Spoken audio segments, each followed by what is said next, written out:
Salam jumpa kembali saudara sekalian di rumah. Saya Pastor John datang dari Paroki Santo Simon Petrus Gembala, Sukuminasa. Kita jumpa kembali pada acara renungan harian tanggal 16 Oktober 2020. Kita mulai dengan tanda salib lebih dahulu. In Patris et Filii et Spiritus Sancti. Amin. Saudara sekalian, tema renungan kita hari ini adalah mendeteksi kekhawatiran. Kenapa orang menjadi khawatir? Orang khawatir karena tidak mendapatkan. Karena tidak mendapatkan, dia cemas. Apa yang dicemaskan? Itu masa depan. Kehilangan hidup, masa depan membuat orang kehilangan pegangan dalam hidupnya. Ketika orang kehilangan pegangan, maka apa yang terjadi? Apa yang dia akan lakukan? Orang demikian kehilangan akal sehat. Ketika orang kehilangan akal sehat, maka yang muncul adalah berbagai ketakutan yang sifatnya tidak nyata sebenarnya. Ketakutan yang tak nyata adalah ketakutan yang tanpa dasar. Ketakutan ini lebih berada dalam hati manusia, yaitu ketakutan yang sebenarnya itu adalah ketakutan yang ada dalam hati manusia. Itu ketakutan yang sebenarnya. Dan ketakutan yang lain itu sifatnya tidak nyata. Umpamanya takut kehilangan uang, ini tidak nyata itu. Artinya gini, uang itu bisa hilang kapan saja. Tapi apa yang di hati manusia itu menentukan. Apa ketakutan itu? Yaitu dosa dibuka. Itu yang paling takut. Takut kalau dosanya ketahuan. Dibuka di publik. Paling menakutkan. Padahal ketakutan seperti ini membawa kita kepada kematian abadi. Kita tidak mampu mendeteksi apa sebenarnya sumber ketakutan kita. Kita harus mampu mendeteksi ketakutan itu. Kalau tidak mampu mendeteksi apa ketakutan kita, maka tidak bisa tidak mampu memahami apa yang kita takuti. Dengan mendeteksi kekhawatiran kita, kita pun mampu memahami apa yang sebenarnya kita khawatirkan itu.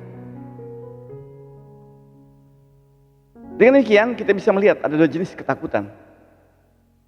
Jenis pertama adalah takut tidak mendapatkan. Takut tidak mendapatkan itu lahir dari hasad untuk memiliki. Padahal hasad untuk memiliki bukanlah merupakan keharusan. Kita harus memiliki mobil, perlu atau tidak harus. Kita tidak harus memiliki uang, perlu atau tidak harus. Karena semua dapat hilang. Kalau itu jadi keharusan, kita cilaka hidup kita ini. Apa yang kita kejar sebenarnya sesuatu yang fana. Lain misalnya jenis ketakutan yang kedua. Katakan yang bahwa takut dosa ketahuan. Itu yang menakutkan.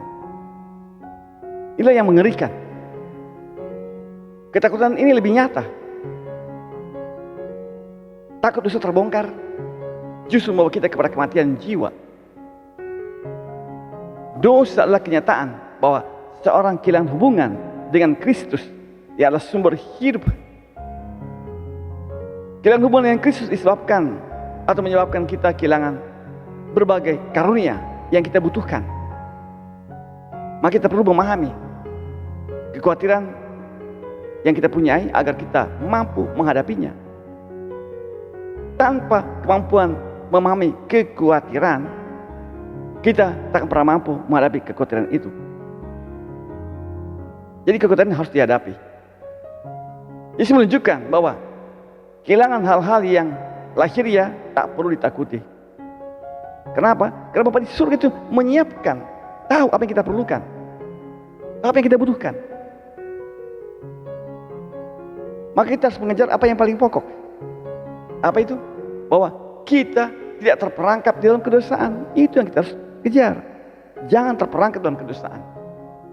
Kedosaan membawa kita kepada kematian. Kematian yang kekal.